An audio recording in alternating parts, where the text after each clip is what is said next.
Hello, Holy Cross community. This is Father Gerasimos on Interstate 79 heading north. And you might say, what is Father Gerasimos doing making a recording as he is traveling?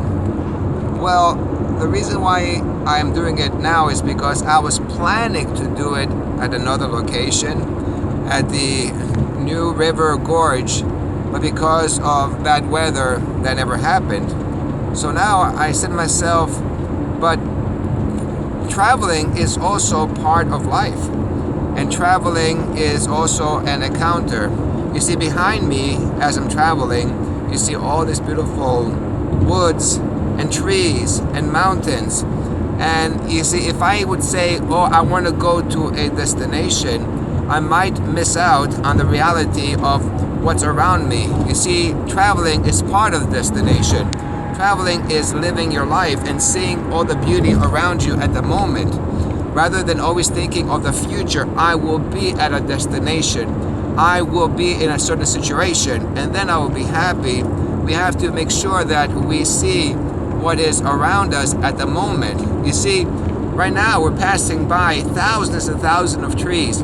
Each one of these little trees, God planted with a lot of love. We'll be passing by houses. In each house, there's a family with their problems, but also with their joys. And God lives in these people and works with these people. So you see, if we always think about that we're going to go someplace else and have joy and see something beautiful, we might not see what is around us. Even if we're crippled and not able to go out, if we could just go to our backyard, we can see the flowers that are planted there, both the ones that we might have planted or maybe other people have planted. So we do not always have to say we have to go so far away to find happiness, because sometimes the happiness is right next to us. You know, as I'm traveling here, of course, you know, my mom is with me. I think everybody knows that. And so therefore I can spend the time. But also, you have to realize that it's not just simply seeing things. You see, when I travel, I always travel with my holy books. And I make my travel time also prayer time. You see, we should not just say, oh, I have no time to pray. We should bring prayer with us. So as I'm traveling, I'm reading these beautiful prayers, the hours. I'm doing the hours. And I'll just share a little bit of this with you.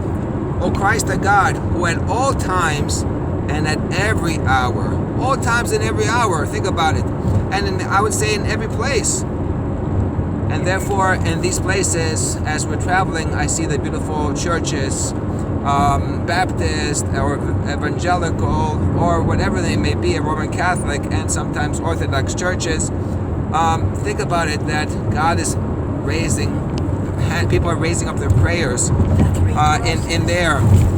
And therefore, my good people, how we say it, we have to make sure that we don't lose our opportunities to be close to God.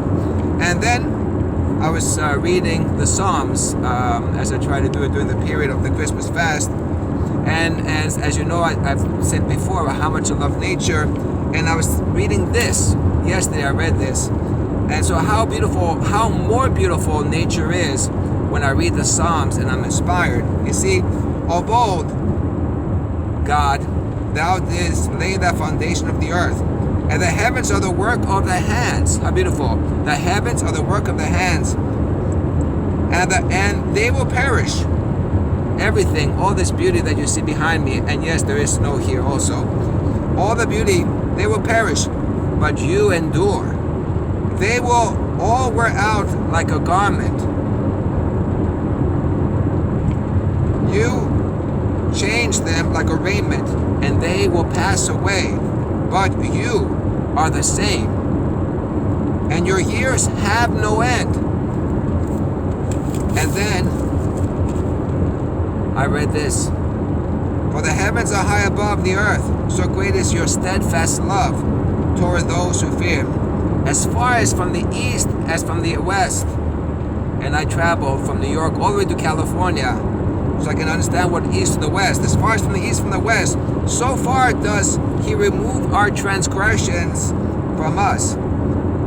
As a father pities his children, so the Lord pities those who fear him. For he knows our frame, he remembers that we are dust.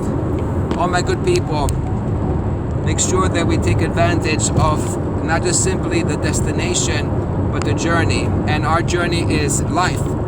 And God puts us where we are, and with the families that we are, and we have to take advantage in a holy way of all these things, and allow God to work in our hearts, in our minds, in our souls, and hopefully all of us will reach the destination, which is to be with God in the kingdom of heaven. But know that by having God in your heart, by reading the Bible, by doing your prayers, and by preaching things around you, you already are in heaven in some ways, because you already are with God. And if you are God, then we are in heaven. So signing off on Interstate 79, I pray that we always enjoy the road trip, not just the destination. Amen.